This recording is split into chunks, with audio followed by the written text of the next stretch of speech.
Olá, pessoal. Boa tarde. Muito bem-vindos. A gente vai esperar mais alguns minutinhos para começar. As pessoas estão entrando.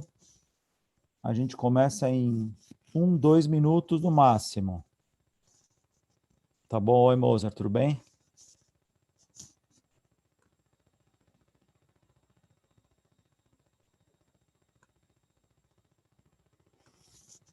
A gente já está no YouTube também, transmitindo ao vivo.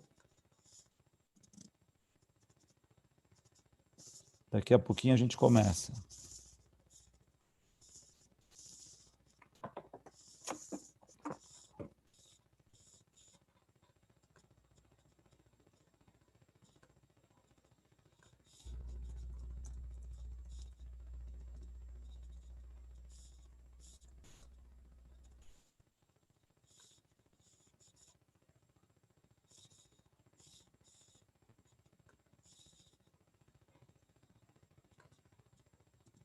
Agora eu estou conseguindo ver todos os participantes aqui. Eu estava só no link do chat. Oi, Lana.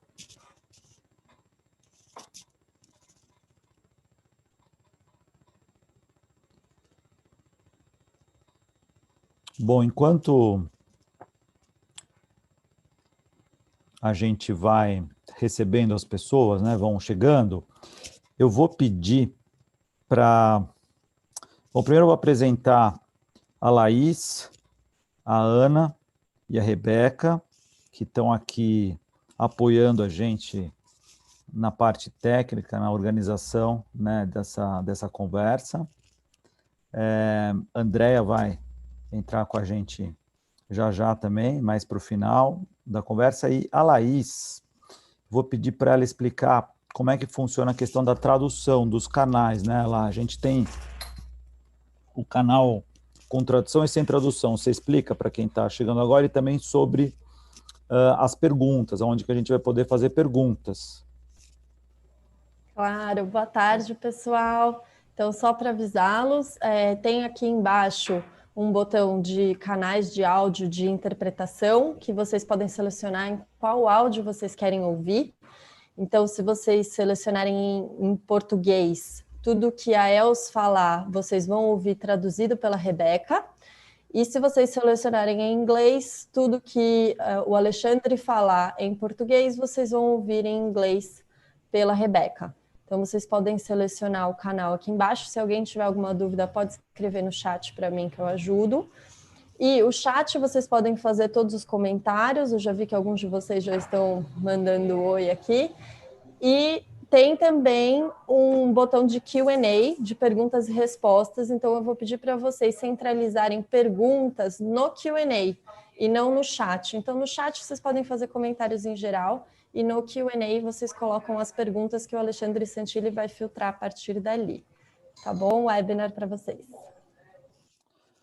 Obrigado, Laís. Bom, é sobre fazer perguntas, né? Então, a gente vai perguntar muito aqui hoje. Espero que vocês também perguntem. Inclusive, muita gente já mandou, né, várias perguntas antes. E eu queria, então, agradecer novamente a presença de todos vocês. Eu sou Alexandre Santilli, um dos sócios da TEIA e do Instituto TEIA. E a gente vai falar hoje sobre fazer perguntas. Mas antes disso, eu queria contar um pouquinho do Instituto TEIA. Né? A gente abriu o Instituto praticamente junto com a TEIA para fazer parte do ecossistema da TEIA, justamente com o objetivo de fomentar ações de aprendizagem. Então, vocês vão saber mais para o final, que a gente vai contar o projeto que está por trás desse webinar aqui agora, que a gente está fazendo. A Andréia vai entrar aqui e vai contar para a gente o projeto. E para estrear esse projeto, né, para abrir esse projeto, a gente trouxe uma pessoa muito especial, né, que é a Els Dracht. A Els, eu cheguei nela por meio da Ilana, querida, que indicou, eu acabei descobrindo, né, não só a Els, mas também esse livro aqui maravilhoso, que é o Dare to Ask, que foi lançado agora, eu estava falando com a Els, ele foi lançado agora no dia 15 de setembro, ele começou a vender na Amazon no dia 15 de setembro, então bastante recente, e eu me apaixonei pelo livro, pela Elsa, pelo livro, é claro, mas pelo livro também porque eu adoro fazer perguntas. Então, eu sempre gostei de fazer perguntas, sempre fiz perguntas de forma quase que intuitiva mesmo, sem parar para pensar exatamente o que eu ia perguntar ou como eu ia perguntar. E a hora que você lê o livro e conversa com a Elsa, começa a entender um pouco dessa ciência quase de perguntar, né? Que a gente começa a fazer isso desde pequeno, desde criança, em algum lugar da nossa vida a gente perde, né? Esse hábito. Então é muito bacana a gente ter um livro, uma referência como essa para poder também entender quais são os tipos de pergunta, quando pergunta, como pergunta, e ajudar nesse processo todo que é tão fundamental para a aprendizagem, né? E eu, como bom INTP do MBTI, para quem conhece, né, eu sou introvertido, então sempre fazer perguntas para mim foi sempre uma saída para manter um diálogo e tal, para não falar tanto de mim, eu fazia perguntas, né? Então, acho por isso que eu sempre gostei bastante. E eu queria, então, né, apresentar novamente a Elsa aqui, autora do livro. Ela também escreveu um livro anteriormente, é pesquisadora sobre tendências, que faz parte do projeto que a gente vai lançar também, as tendências, né, com o Instituto Teia. E a gente vai começar, né, ao contrário, a gente não quer fazer aqui uma palestra com slides e tal, é muito mais uma conversa e uma conversa baseada em perguntas, né? Então, a primeira pergunta que eu vou fazer, né, para a Elsa, como não poderia deixar de ser, por que ela resolveu escrever, organizar um livro sobre fazer perguntas? Yeah, thank you, Alexander, for the invitation, and nice to be here today with you all. Why did I write this book? Well, it was actually because I got frustrated. I got a bit irritated because in nowadays society, there's a lot of emphasis on instant answers and bold statements and quick solutions and opinions. And I was thinking, like, why can't we shift the emphasis a bit more to first ask questions and try to understand each other and understand something before we jump directly into answers and conclusions? So that's my main starting points for the book, wanting to help other people to ask more questions instead of answers. Foi essa a sensação que eu tive, né? Foi quando eu li o livro também, Elsa, e percebi o quanto que a gente, quando é criança, e para quem tem filhos também sabe disso, como a gente faz perguntas tão naturalmente, tão facilmente, né? Quase que sem filtro mesmo.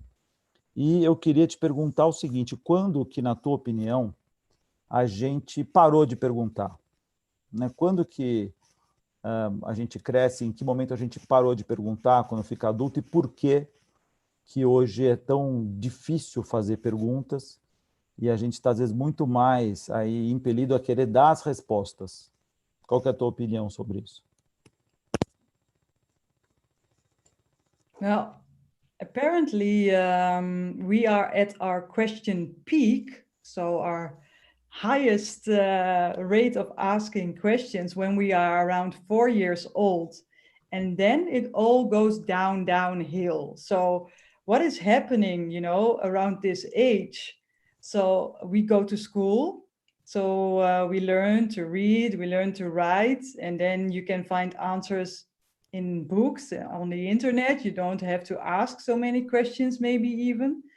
And you are in a school culture, and most school cultures, I don't know what it's like over there, but here in Holland, there's still a lot of emphasis on giving the right answers and not so much on giving the right questions. So this school culture also holds you back to ask questions. I sometimes ask myself, why don't we get grades at school for asking questions? Why do we only get grades for the answers? So, this already shows that our whole culture is putting all the emphasis on the answers instead of the questions.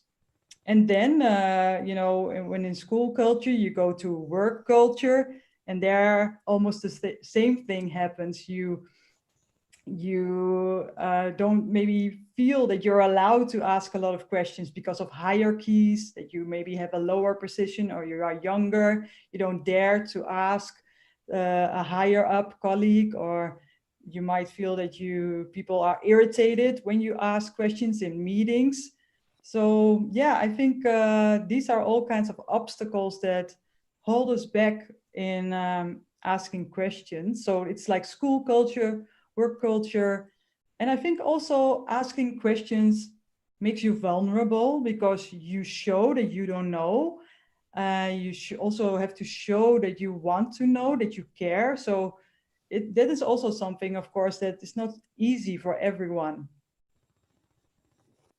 A Lê Moreira, que trabalha aqui na Teia também, quando a gente começou a discutir o livro, etc., ela contou uma história. Eu vou agora, Lê, eu vou contar aqui o segredo, hein, que não é tão, agora não vai mais ser segredo, né?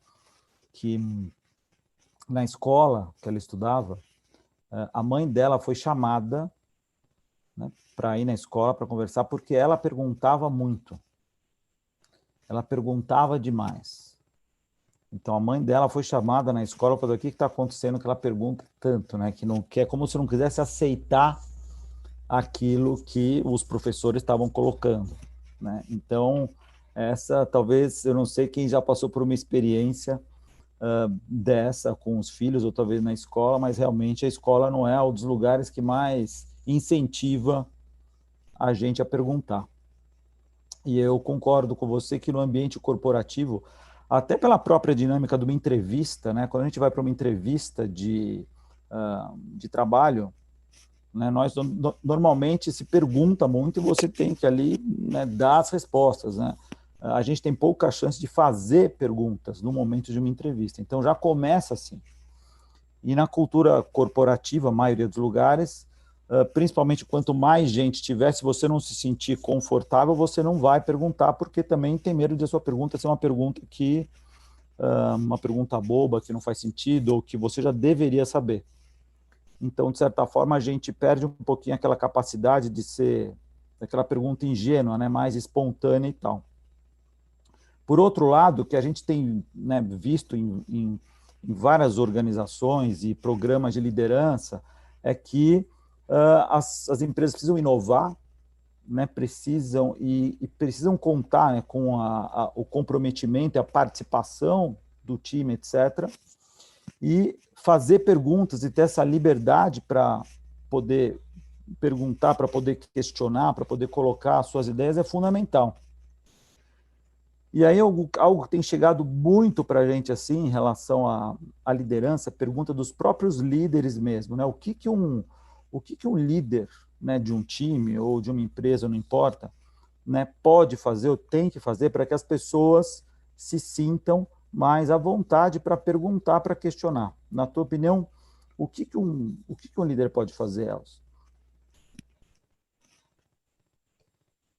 First, I will come back also to your comments about the job interviews, and then to the how can a leader also help to ask questions, because my father, who also used to work in HR, he already told me at a young age when I started looking for jobs, he said, like, it's a two-way street. It's not only about them wanting you, but also about you wanting to work at this company. So you should also ask questions to understand if you even want to work there. So that's already a total different mindset to take into a job interview, that you feel like, hey, it's not just that you have to be like begging to be working there, but also thinking like, hey, but is it for me? Then your question on how can leaders encourage people in their teams and their employees to question more? I would say they would have to lead by example. So when you are a leader, you also have to ask a lot of questions, show your vulnerability that you don't have all the answers, and that you also need other people to help you to find the answers and to learn and to explore. I once read a story in Harvard Business Review about a CEO who went to work at a new company. And for the first 1 or 2 months, the only thing that he did was go to every department. It was a very big company, and asked all types of employees, how can I help you? So that's, I think, a very nice example of leading by asking questions and really putting yourself in a servile role, like facilitating it, and also making it an invitation. You know, it's a very inviting question. How can I or may I help you? And I think maybe also it can help to make it a bit more playful or informal. For instance, I was thinking you have stuff like Employee of the Month, but maybe you could also do like Question of the Month in your company and maybe award the person with the best question or something that helped you as a company learn and grow because of the question the employee asked. Also, in a lot of companies, they do a lot of brainstorming. I would say, why not start with question storming? So explore a topic by asking questions instead of jumping into solutions immediately. So I think these are all different ways of making a company more question friendly. Obrigado, Elcio. E o que eu percebo também que eu acho que essa cultura um pouco de fazer a pergunta, né, de dar essa liberdade, ela é mais fácil começar num grupo pequeno.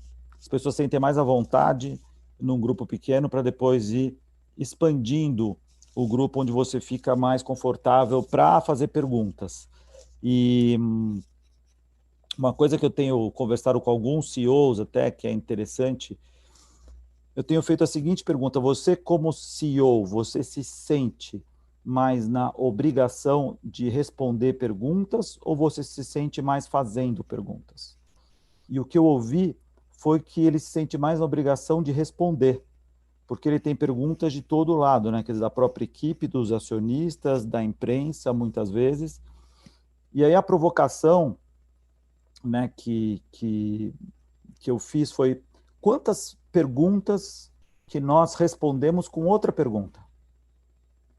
Então, na sua opinião, Elcio, qual que é a sensação de você responder uma pergunta, né, com outra pergunta? O que isso causa nesse diálogo, nessa interação? Unfortunately, the translation in English stopped, so I have no clue. Sorry, you didn't get the translation? Because the connection, the connection of the translator dropped. So can you ask me again your question, Alexandra, in English? Sure. I'll ask in English. So what's the effect that you have in a dialogue when you answer a question with another question? So what's the effect that you have in this dialogue? If you only keep asking questions, you mean? No, if you receive a question and instead of answering, you ask another question. Another question.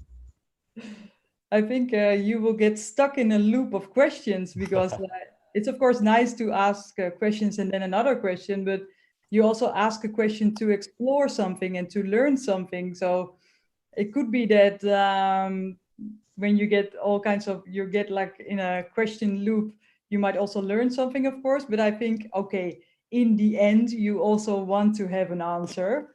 So, but of course,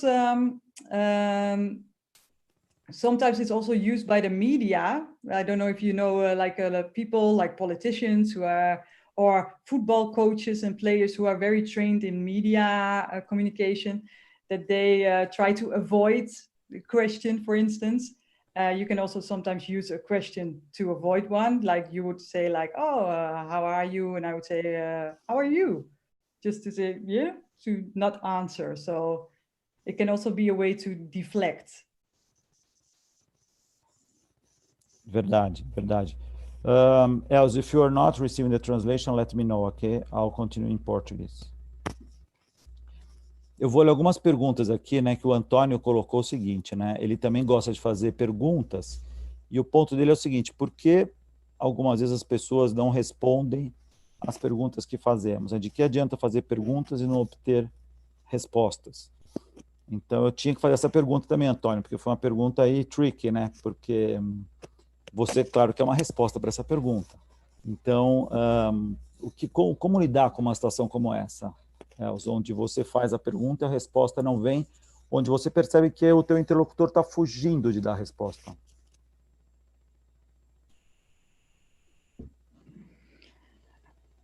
Yeah, when someone doesn't want to answer, there's probably a reason. So we try to uncover what might be the motivation not to answer. So maybe you could say like, hey, it seems you don't know the answer yet. Maybe the question wasn't clear. Can I rephrase it for you in some way, for instance?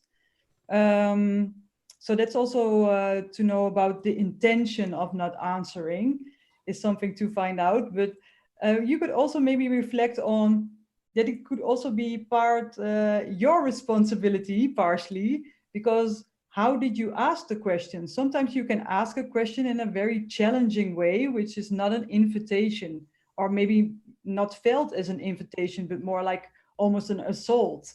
So that's also something we could be maybe more aware of, like how do you intonate your voice? What is your nonverbal communication? Are you asking a question like this, or are you asking it in a friendly way, in an inviting way?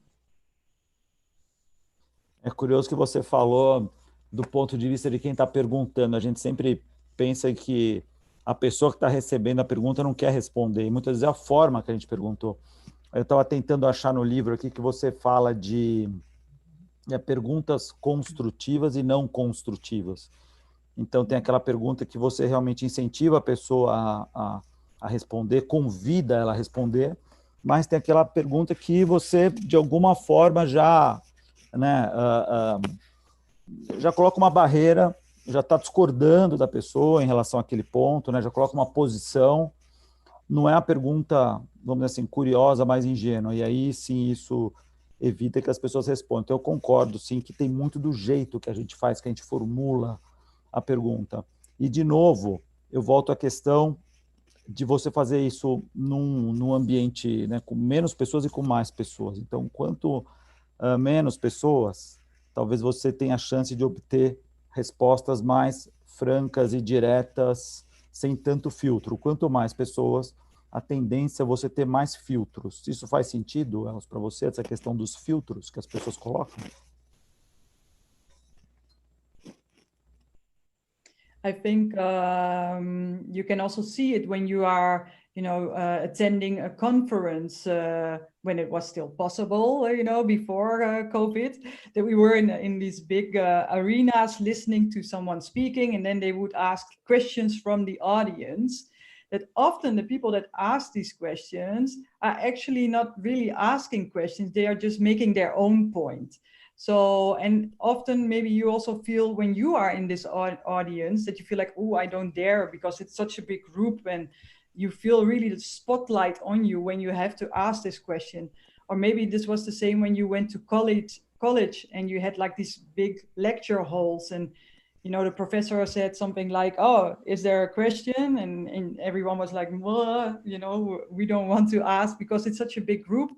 And there's also the point of vulnerability again, because you can be maybe ridiculized by your question, or maybe people will make fun of you when you ask a question. So I think that therefore it's often easier to do it in a more smaller, intimate group where there's more trust and more safety, and that you feel more comfortable in asking a question, and also have a real conversation, of course, because in these big groups, it's really hard to have a real dialogue and question, answer, you know, it's more maybe shouting a one-way street.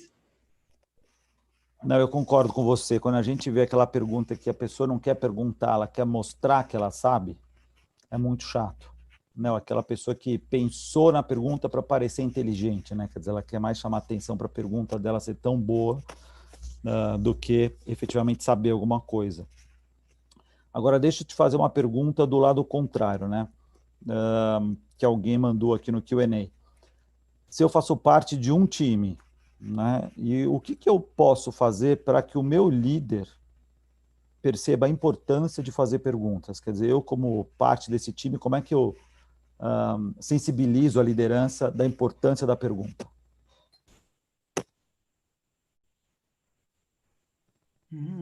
Okay, that's a very interesting question. I think it also depends on, of course, the company culture, how to address this when you have a manager that's maybe not so open for questions, where you have to navigate what's possible or not. So it will, of course, depend on situations.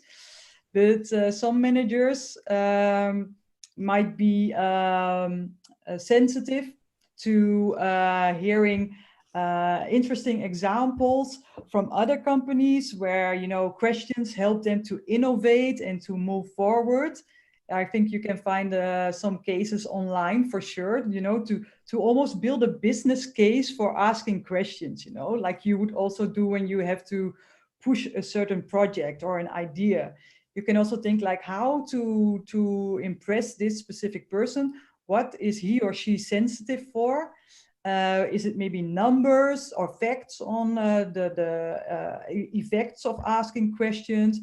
Or maybe he or she is vulnerable for specific idols, or, you know, like high level other managers that work with questions a bit more. So I would maybe take it very strategic in that sense, like you really build a strategy. And maybe you can also, you don't have to do that alone. You can maybe, you know, do it together as a team to actually ask yourselves the questions like, how can we convince our manager, and then think of interesting ideas on how to do so. So I don't have a one fit solution for your question, but I hope this helped. Obrigado, Elza. E também, eu acho que você falou no começo, né, do question storming, que pode ser um exercício interessante em determinada situação para que as pessoas percebam o poder que fazer perguntas, né, o benefício de fazer boas perguntas, né? Você pode contar um pouquinho mais como que funciona o question storming? A gente está acostumado com brainstorming, né? Mas como é que funciona o question storming? Yeah, the interesting thing is that it actually works almost the same in process as brainstorming. So you use all kinds of creative techniques to question storm about a specific topic with a team. And in the end, you want to come up with as many questions as you can, which from all kinds of different perspectives on the topic at hand.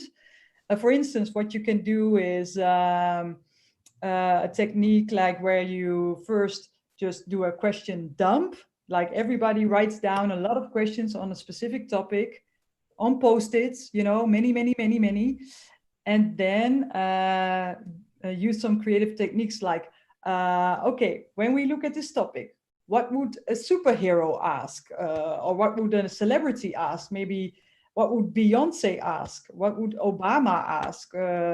What would Mickey Mouse ask, to just get in a different flow? And you could also use a technique like, what if we twist the topic? Maybe, for instance, I just did a question storm on creativity in research. And then we twisted the topic. We said, no creativity in research. What type of questions would come up when you turn it this way? And you can use all these creative techniques like you do with brainstorming, but you're not looking for answers, but for questions. Obrigado, Elcio. Eu vou juntar aqui, tenho duas perguntas, a Fabiana e a Simone que colocaram também, né? Como que a gente pode desenvolver nas pessoas a capacidade de elaborar boas perguntas? E aí eu mesmo fico com uma dúvida. O quanto que a elaboração de uma pergunta tem que ser algo realmente muito elaborado no sentido de planejado, ou quanto que uma pergunta espontânea ela pode ser até melhor do que uma pergunta muito elaborada. Porque eu acho que a gente fica um pouco nessa dúvida entre assim, poxa, eu vem uma coisa na cabeça, eu pergunto ou eu elaboro muito essa pergunta, porque pelo menos a minha sensação é que quando vem uma pergunta e você não faz, você começa a pensar se a pergunta é boa ou não, você acaba censurando e acaba desistindo de perguntar. Então, como lidar com isso, Elcio, na sua opinião? Yeah, I think the thing with good questions, I'm always a bit hesitant to say like, this question is the only good one, and these are the bad ones. You know, for me, it's much more about just ask questions more. I think that's point one. Like, let's all just ask more questions.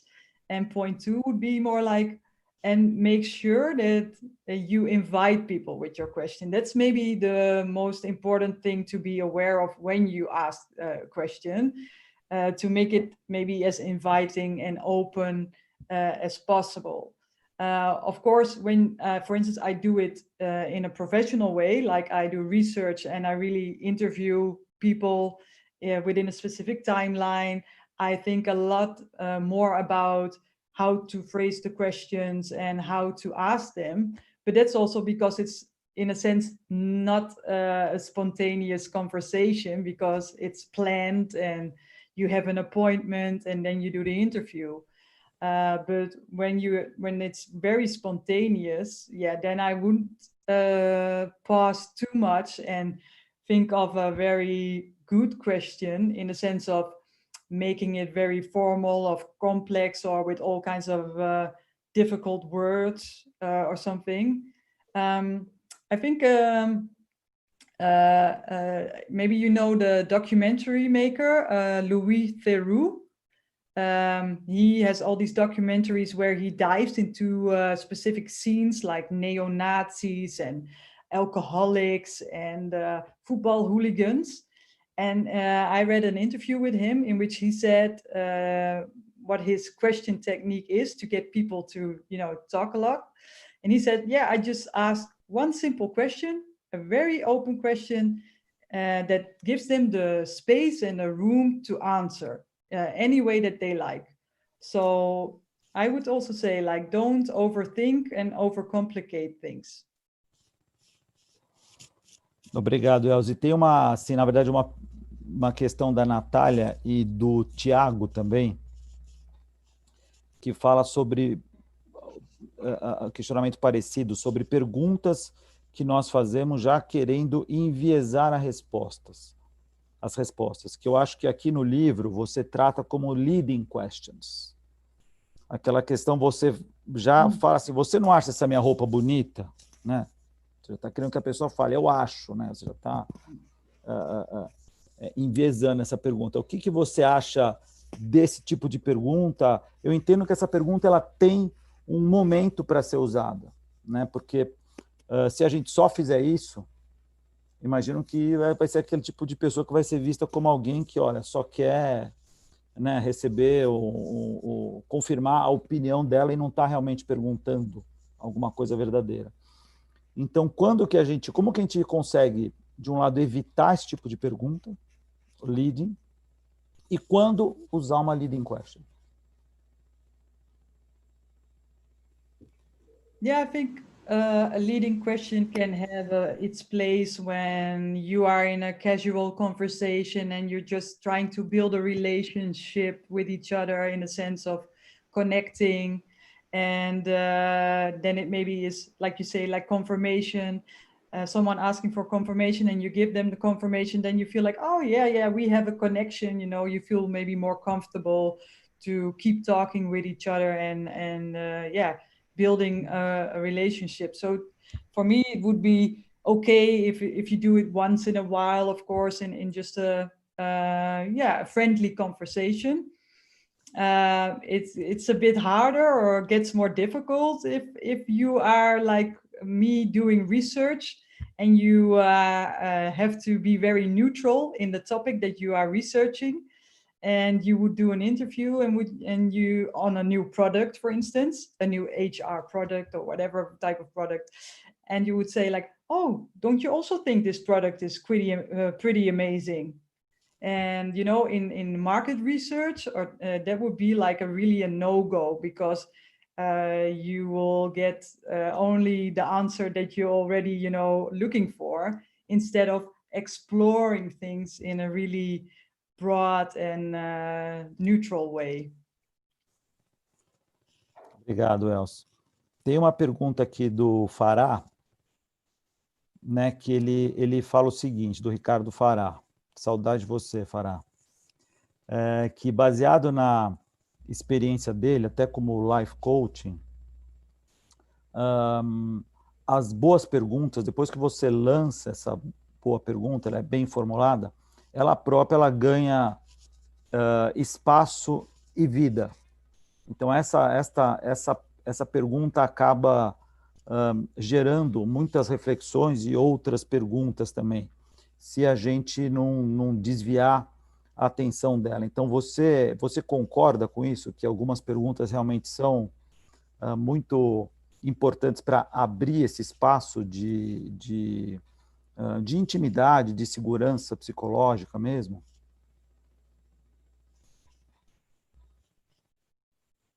I'm not sure if I understand the question correctly.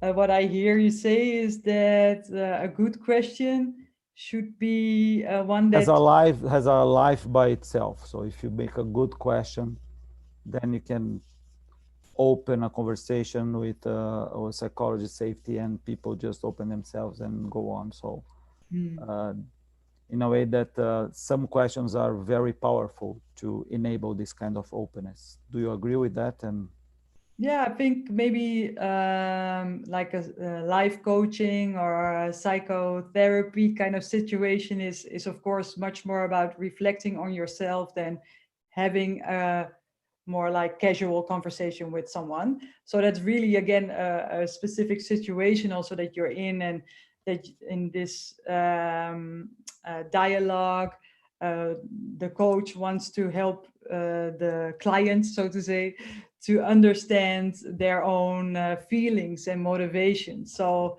I can imagine that there are certain questions, because I also interviewed a psychotherapist for the book, asking her like, how do you ask questions?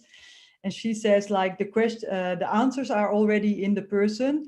I just have to help the person find these by asking questions. So that's a very next level way and different way of asking questions to help you reflect on yourself. And she also had some specific questions that she would regularly ask to open up the conversation and help someone reflect on their own thoughts and feelings. But then again, these are not always, it doesn't mean that this specific question that you use in this coaching session would also work in a very different type of situation. So I would say like, I'm always a bit hesitant to say like, this is the only good question. Eu imagino que é difícil acho que a gente fica um pouco nesse dilema entre ser espontâneo e elaborar e fazer uma pergunta muito elaborada. Então, qual que é o ponto ideal para isso? Eu acho que essa acho que vai depender muito da situação que a gente está. E alguém mandou aqui uma pergunta que é muito interessante, que você fala no seu livro, que é essa questão da ingenuidade de fazer a pergunta, que você coloca como soshin, né? Que é como que os budistas enxergam essa ingenuidade infantil. Você poderia falar um pouco sobre isso? Como que a gente consegue resgatar essa ingenuidade, ou que tipo de, talvez, exercício a gente possa fazer para resgatar perguntas desse tipo? Yeah. Well, one of the things that I give as a tip is to begin with Shoshin. And Shoshin is a concept from Zen Buddhism. It means to have a beginner's mind. It will help you to ask more explorative questions when you reset your mind and almost make it as blank as possible, and to see a topic or a person like you would see it for the first time.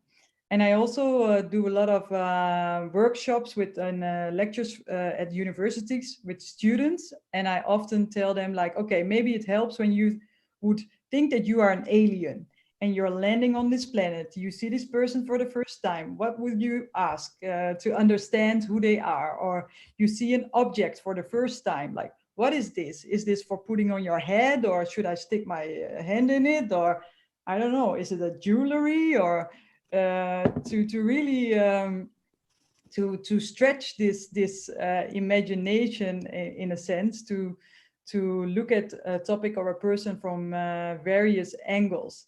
And of course, it also helps again to go back to this inner child, like when you were 3 or 4, and think like, okay, what would I have asked if I still was this child? É interessante isso porque tem o exercício também do question storming, né, que você falou, você se colocar no lugar de um outro personagem, né? Então se colocar no lugar do alienígena ou do antropólogo, né, se imaginar o antropólogo chegando, né, num povo que você não conhece, nunca viu, não sabe nada, e ter não só o olhar, né, de antropólogo, de observar as coisas também de um jeito diferente, mas também de fazer perguntas as mais ingênuas possíveis. E eu acho que esse tipo de pergunta ingênua, às vezes, ela abre uma porta para que as pessoas também façam esse tipo de pergunta sem tantos filtros, porque no final das contas, o que eu percebo é que a gente, no ambiente de trabalho, no ambiente pessoal também, alguém falou né, das crianças aqui, né, como é que a gente incentiva as crianças a fazerem perguntas também. O que a gente quer é tirar o melhor das pessoas, a gente quer, né, perguntas e trocas com menos filtros possíveis, para que a gente acesse realmente aquilo que tem mais de original e verdadeiro nas pessoas. Então, eu acho que esse exercício né, de se colocar como um antropólogo ou uma pessoa ali ingênua ou nova, ou um alien que seja, ela ajuda a gente a atingir essa ingenuidade, esse ponto onde você realmente se abre e incentiva as pessoas a fazer o mesmo. E aí eu queria colocar uma pergunta da Cecília aqui, que eu sei que ela está passando por uma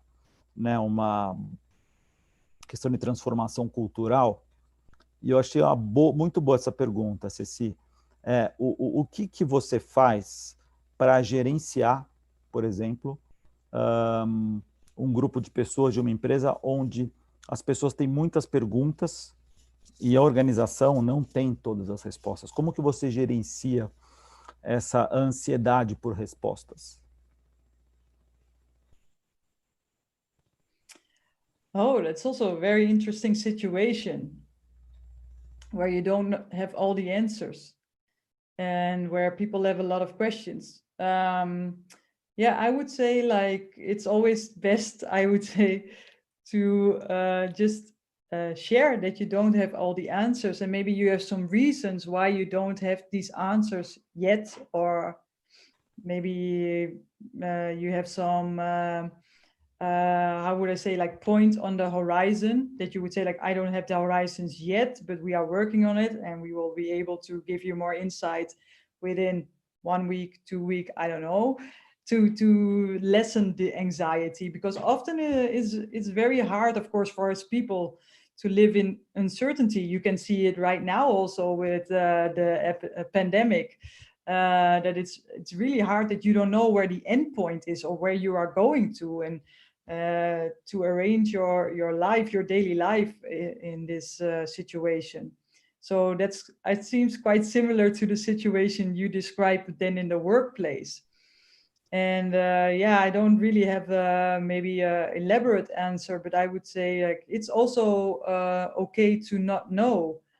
And asking a question is also because people care. It's not only about that they challenge you, that they are like, you should have a question, but it's also because they care. And sometimes they might not say it in this way because they are anxious and they feel the uncertainty. But in a sense, they also show their vulnerability by asking these questions to managers or to you. So yeah, maybe it's also a way to look at this situation from that perspective. Obrigado, Elcio. E falando sobre, né, cultura, tem uma pergunta, né, da Natália aqui, quer dizer, a gente vive aí boa parte do tempo pressionado por entrega, por resultado, etc. E a gente sabe que fazer perguntas inicialmente pode parecer antiprodutivo. Por quê? Porque você está parando ali um ritmo de trabalho, etc. e tal, você está interrompendo aquilo para fazer uma pergunta. Mas como é que a gente incentiva e consegue mostrar para as pessoas que fazer perguntas, ela pode parecer inicialmente improdutivo, mas ela pode ajudar no processo de forma geral. Como que a gente consegue colocar esse fazer perguntas no ambiente de trabalho de forma que não pareça pouco produtivo? Yeah, I think maybe it's also something to discuss in the workplace and also hopefully get this similar mindset that a question, the type of question also defines the answer. So when you just work and you are only in the flow of, you know, solutions, answering, la la la la la, but are you finding the answer to the right question is quite crucial, of course, because it can take much more time if you are just answering and thinking of solutions, but the whole question that you are finding a solution to wasn't the right one to begin with. So I think that is very crucial. But I don't have like a quick fix to help this problem out of the workplace, unfortunately. But again, referring to something that I also said earlier, it's sometimes also about convincing the managers and showing them cases where, you know, people were working on something and it wasn't the right problem statement or definition that they were working on, and it derailed their whole project, for instance. And also the other things, like just doing these playful exercises like question storming, for instance, can only take does only have to take 15 minutes of your time, for instance, and you can ask a lot of questions already. So maybe the excuse of that it will put things on hold and it will take too long, when you can maybe show them that it doesn't have to take long and what the effect can be. Yeah, so maybe now I'm just thinking about this question, very good question, because I have to reflect. Maybe this type of exercises like the question storming that's really short, and it also feels very active, not like everybody's sitting in a passive way, like thinking about the right question, but really active, can maybe help to integrate it more easily into like daily workflows. Thank you. Elcio, alguém perguntou também qual que é o nome do documentário que você citou. Eu acho que a Ilana colocou aqui, mas você pode talvez confirmar para a gente que você falou de um documentário, né? Oh, I just mentioned Louis Theroux, the documentary maker. Not a specific documentary of him. He made many, but maybe someone has a documentary on Louis Theroux that I maybe not even know about. That would be great. So I'm not sure what someone shared, but you can watch any program made by Louis Theroux, and you will see what he's doing when he's asking questions. Obrigado, Elcio. Gente, tem muita pergunta aqui, né? Quando a gente pede para fazer perguntas, as perguntas realmente vêm. A gente não vai ter tempo de responder todas, né? Todas muito boas aqui. E eu acho que deixa eu ver aqui, o Arnaldo colocou aqui, né, uma questão de por que as crianças têm a ousadia das perguntas e os adultos não. E quando a gente julga uma pergunta, né, se é uma boa pergunta, aí realmente talvez os outros fiquem com ou se sintam menos à vontade para fazer as perguntas, né? Mas a gente, quando recebe a pergunta, que ele falou, puxa, eu julguei a pergunta porque eu falei boa pergunta, né? Mas não foi com a intenção de que as outras pessoas se sentissem menos à vontade, foi para justamente incentivar as perguntas. Mas é verdade, então a gente pode ter esse efeito mesmo, de falar boa pergunta e talvez alguém pense que... então não vou perguntar qualquer coisa, que a pergunta pode parecer boba. Eu tinha um professor que ele dava o seguinte exercício, que era muito interessante, muito desafiador. Ele tinha um texto para ler, de uma aula para outra, e o que a gente tinha que fazer, você tinha que fazer perguntas inteligentes sobre o texto.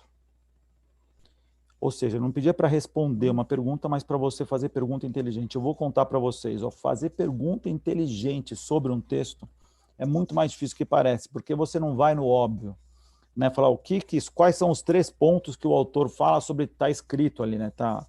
Essa é uma pergunta teoricamente fácil. Então não dá para você se livrar de ler e de pensar no texto. Então, voltando um pouquinho na questão que a Els falou logo no início, né? Talvez a gente pudesse incentivar as crianças a perguntarem muito mais avaliando as perguntas, né? Ou recebendo as perguntas do que pedindo respostas. Mas esse foi um professor que realmente foi um dos que mais me deu trabalho e fazer separar para pensar, para conseguir, né?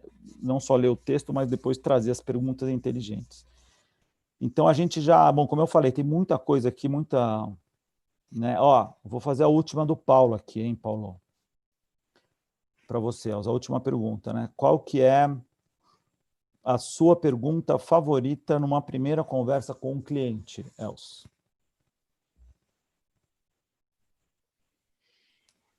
Oh, well, that's a nice last question. What is my favorite question in a conversation with a client? Your first question. Oh, maybe the first question. Well, my first question is often, why do you come to me? It's often like, why are we here? You know, you and me now together in this conversation, like, tell me what's happening. So that's often how I start. So again, that's very open, explorative. They can just tell me, share whatever they want. Obrigado, Els. Bom, a gente não vai ter tempo de responder todas, porque são muitas perguntas, mas já vou contar uma novidade para vocês. A gente vai, né? O Instituto T, a gente vai traduzir o livro, vai publicar o livro no Brasil em breve. Então, ele acabou de ser lançado agora, como eu falei, dia 15, e a gente aí espera no começo, né, do ano que vem lançar o livro em português. Ele já está disponível para vender aqui na Amazon do Brasil, mas, óbvio, demora um pouco para chegar. E também é mais caro porque está em dólar. Então, a gente vai... Em breve, a gente vai ter esse livro aqui em português também. E acho que boa parte das perguntas que vocês colocaram, de alguma forma, a gente vai poder responder, ou vão estar ali algumas dicas de respostas nesse livro. E o que eu mais achei interessante do livro também foi que é um livro, o jeito, a forma que ele foi desenhado, né? Então a gente pode ver aqui, todas as... Né, a gente tem muita figura, né, muito esquema e tal. É um livro bom para consulta, para você deixar... Não é aquele livro que você vai ler ele inteiro e vai guardar na estante. Ele fica aqui em cima na minha mesa. Quando eu estou com uma dúvida, eu quero pensar alguma coisa, eu vou lá e dou uma olhada e volto. Então é muito bacana como um livro, como uma referência mesmo para você ter. Então, logo, logo ele vai estar em português aqui, também para todos nós. E antes de... É isso aí, Elsa. Estou muito feliz. E agora eu queria passar a bola, o seguinte, queria contar para vocês, vou passar a bola para a Andrea, para ela contar para vocês o projeto que o Instituto TEIA está lançando hoje. E, Déia, você quer que eu coloque a apresentação aqui? Pode colocar, por favor. Posso colocar? Pode então, colocar. Eu vou colocar a apresentação, André, e aí você vai pedindo para eu mudar. Legal. Conforme... Então, gente, eu estou super feliz de estar aqui. Agradecer muito a conversa aqui com a Els. Já deu um monte de ideia aí justamente para esse projeto, que a gente está lançando hoje. É um projeto que tem tudo a ver com as perguntas, né? Com a busca por novas perguntas e a tentativa de responder algumas delas, que é o Connect the Dots, né? O Connect the Dots, a ideia é que a gente comece a ligar os pontos. Então, estou esperando só a Ale colocar aqui. Já. Não está aparecendo já, não? Tá, já está. Pode mudar, então, Ale, por favor. Então, o que é o Connect the Dots, né? Ele é um projeto que tem como ponto de partida a incentivar a formação de pesquisadores de tendências e novidades em aprendizagem de adultos e educação corporativa. Ele é uma iniciativa do Instituto TEIA, quer dizer, a primeira iniciativa de formação de novos pesquisadores do Instituto TEIA, e isso me deixa bastante feliz também. A apresentação não está aparecendo. Eu vou colocar, porque está acho que mostrando todos os slides, eu não consegui colocar no modo apresentação de... Tá. Então, eu vou continuar falando. Tá bom. Para quem não conhece também, o Instituto TEIA é uma instituição sem fins lucrativos e... Então, eu vou continuar assim mesmo, que eu não consegui colocar. Tá. Então, essa formação, né, o Connect the Dots, ele tem como objetivo formar esses pesquisadores. Vai ser uma iniciativa totalmente gratuita para um grupo pequeno, selecionado, que vai ser... A nossa seleção vai começar hoje.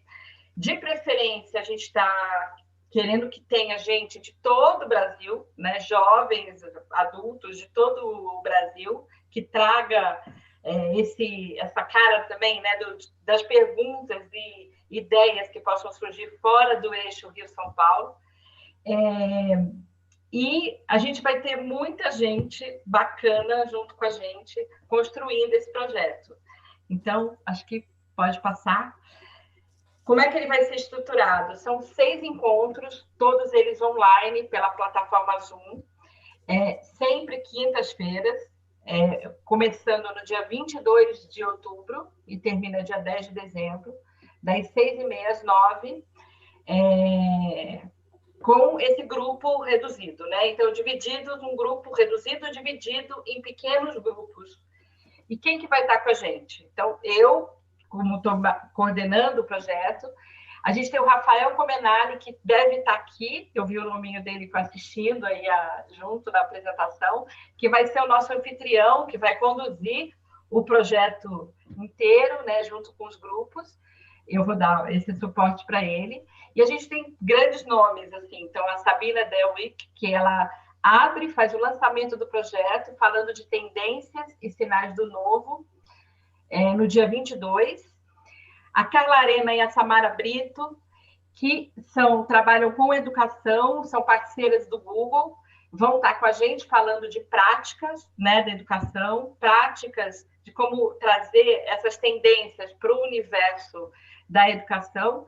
E o Estevam, que trabalha com design, que é um grande design, e vai falar um pouco também de como trazer a tendência para esse universo, né? Então, só gente boa e boa gente, como a gente costuma dizer aqui na TEIA, ajudando a construir um projeto super bacana e super interessante. Pode passar, Lê. Como agora tá a Laís conseguiu, né, Laís? A Laís está passando agora. Conseguiu colocar do jeito certo. Tá. Como é que você pode participar? Tem 2 formas de participar, basicamente. Uma é como explorador do futuro, né? Que eu já vou explicar como vai ser, e a outra é como perguntador, né? Então, quem está aqui, quiser fazer pergunta, não tiver essa disponibilidade, mas está disposto a fazer pergunta, a gente já tem também o formulário aí para que possa fazer pergunta. Então, como explorador do futuro, como é que funciona?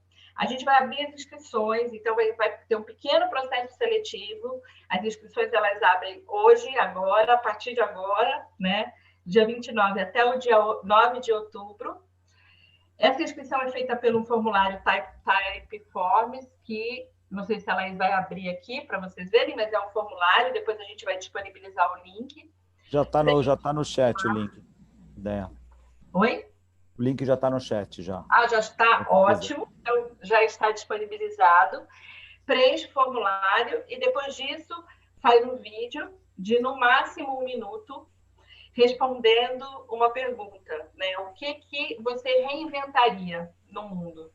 Esse vídeo ele deve ser postado na sua rede social com a hashtag Connect the Dots, Exploradores do Futuro da Aprendizagem, Instituto TEIA. Então, as vagas são limitadas, né? Um grupo pequeno, porque a gente quer realmente poder conseguir trabalhar de forma bacana, interessante com esse grupo, tendo um resultado desse processo. E a lista desses selecionados vai sair no dia 16 de outubro. Como é que você participa como um perguntador? Então, pode passar. O perguntador é só enviar a pergunta. Então, também pelo formulário, que também está aí no chat, pelo Typeforms também, você coloca que pergunta que você gostaria que fosse respondida pelos nossos exploradores do futuro da aprendizagem. Essa pergunta ela deve ser enviada até o dia 9 de outubro, tá? Também. Eu estou super animada com esse projeto, eu acho que muita coisa boa pode sair daí, né? Juntando, fazendo o casamento aí que a Elsa falou também, né? Da pergunta com as buscas por respostas. E o convite que a gente tem que fazer, que a gente está fazendo agora, é que você pode passar lá e chegue junto, né? Chegue junto da gente, se aproxime do Instituto, fazendo pergunta ou sendo um explorador dessa aprendizagem do futuro. Ou os dois, né? Ou os dois. Se tiverem alguma dúvida, a gente está disponível para responder. Pode mandar pelo chat, pode entrar em contato com a gente. E estou super animada. Obrigado, Déa, obrigado. Ou também pode participar nos dois, né? Se vocês quiserem participar como explorador, também pode se inscrever, pode mandar a pergunta. E fique à vontade também para divulgar esse link, né, com a inscrição para exploradores. A gente quer fazer um processo seletivo bem transparente, bem aberto e tal, para realmente formar um time bacana, né, para essa primeira viagem que a gente está criando, para essa primeira jornada para explorar o futuro da aprendizagem. Aqui o escopo é aprendizagem de adultos. A gente vai procurar responder questões que têm a ver com que vocês vão mandar, ou a gente já está recebendo algumas também, mas, por exemplo, que tem a ver com tecnologia, que tem a ver com pessoas de várias gerações, enfim, são muitas perguntas, a gente vai coletar isso tudo também, e esse grupo vai trabalhar de uma forma organizada com as principais delas. Então, participem, né, divulguem, que quanto mais, né, gente a gente tiver, assim, vai ser um grupo mais diverso, mais interessante e melhor o resultado final lá na frente, lá em dezembro. Então, eu acho que esse projeto, né, traduz bastante a vocação, né, do Instituto TEIA e da TEIA de forma geral como ecossistema, de realmente trazer as pessoas, né, chegar junto, conectar os pontos e transformar essa questão, né, da aprendizagem, né, que a gente está tanto falando o tempo todo de lifelong learning, aprendizagem, então é algo cada vez mais palpável e mais real, né, para todo mundo. Então, muito obrigado aí pela participação de vocês. Eu peço desculpas por não conseguir responder todas as perguntas mesmo, porque tinham muitas perguntas boas. Eu tentei juntar algumas aí para conseguir responder. A gente vai eventualmente responder algumas, publicar algumas questões. E eu já quero deixar o convite para Elcio, para a gente marcar em breve, Elcio, um question storming. Eu acho que a gente pode fazer esse exercício aqui né, aberto para vocês, fazer um question storming para ver como é que é, porque eu acho que é uma ferramenta super interessante que a gente pode aplicar aí e muito fácil de fazer para as pessoas. Então, está feito o convite para Elcio, a gente vai combinar um horário aí e vai passar para vocês em breve um horário, uma data, uma agenda para fazer esse question storming. Então, Elcio, por favor, suas palavras aí de fechamento para a gente encerrar aqui a nossa transmissão. Yeah, thank you so much for all your questions and for everyone participating and for Taya inviting me to talk about questions, because that's my whole motivation at this moment, to have everyone ask more questions, like more in quantity, but also more creative ones and more explorative ones. So I hope this will be a great starting point for us all to move towards a more question-friendly world. Muito obrigado, Els, muito obrigado, Andréia, Ana, Rebeca, Laís, por todo o apoio e pela participação de todos vocês aí, por terem ficado com a gente aí mais de 1 hora. E então a gente se encontra nos próximos eventos, né? Participem do Connecting the Dots, seja como explorador ou como perguntador, ou os dois, e estaremos juntos aí nos próximos encontros. Muito obrigado, então, pessoal, até a próxima. Obrigado.